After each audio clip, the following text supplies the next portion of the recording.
Hello बच्चों, welcome to reaction classes. आज हम लोग पढ़ेंगे किसी भी एटम में एनर्जी कैसे निकालते हैं, हर एक ऑर्बिट का, और उसका रेडियस कैसे निकालते हैं। तो सपोज करेंगे कि एक एटम दिया हुआ है और ये न्यूक्लियस है, इसको हम लोग ऑर्बिट बोलते हैं। इसको क्या बोलते हैं? ऑर्बिट। अगर आपसे बोलेगा कि इस ऑर्बिट का रेडियस कितना होगा या फिर इस ऑर्बिट का रेडियस कितना होगा, इसका दो फार्मूला याद रखना है। एक रेडियस निकालने का फार्मूला होता है और एक आपका एनर्जी निकालने का।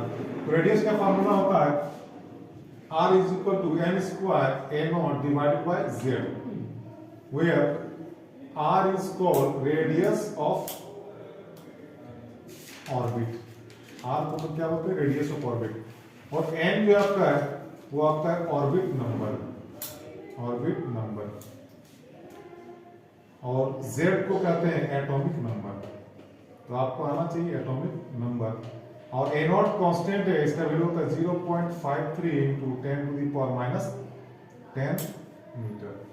यानी कोई भी एटम दिया हुआ है, आप उसका अगर रेडियस निकालना है किसी भी ऑर्बिट का, अगर फर्स्ट ऑर्बिट का बोला जाए, जैसे इसको बोलते हैं n is equal to 1, यानी फर्स्ट ऑर्बिट, ये n is equal to 2, second orbit, अगर इसके ऊपर एक और ऑर्बिट होता तो इसको n is equal to 3।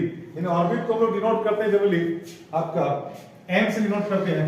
अगर आपसे कह दिया जाए कि सेकेंड ऑर्बिट में कितना आपका रेडियस होगा, सेकेंड ऑर्बिट का रेडियस कितना होगा, किसका? हाइड्रोजन एटम का सेकेंड ऑर्बिट का रेडियस क्या होगा, क्या होगा? हम लोग कैसे निकालेंगे बच्चों?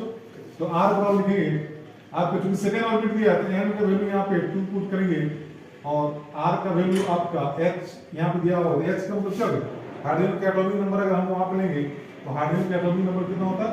1 होता है। तो रेडियस हमको निकालना है। रेडियस बराबर होता है n square a not divided by z। अब देखिए n का वैल्यू कितना दिया हुआ है? 2 दिया हुआ है। 2 का स्क्वायर इनटू a का वैल्यू देखो होता है कितना? 0.53 into 10 to the power minus 10 और z का वैल्यू यहां होता है आपका 1। तो आपका 2 का स्क्वायर कितना हो गया? 4 हो गया ना। यहां पर 2 2 जा 4 into 0.53 into 10 to the power minus 10 और डिवाइड बाय 1 का कोई वैल्यू नहीं होता है। 4 3 जा 12, 4 5 20 है, 21 into 10 to the power minus 10। Point देखिए 2 के बाद आ गया, यानी कि आपका हो गया रेडियस इतना मीटर। ये आंसर हो गया। बहुत सिंपल है रेडियस निकालना। रेडियस निकालने के क्या किया था? एक फार्मूला याद रखना है, n square a not by z, where n is called orbit number, z is called atomic number और a नॉट का वैल्यू आपको याद रखना है 0.53 into 10 to the power minus 10 metre होता है। अगर सेकेंड ऑर्बिट में निकालना है, अगर हाइड्रोजन का एटम का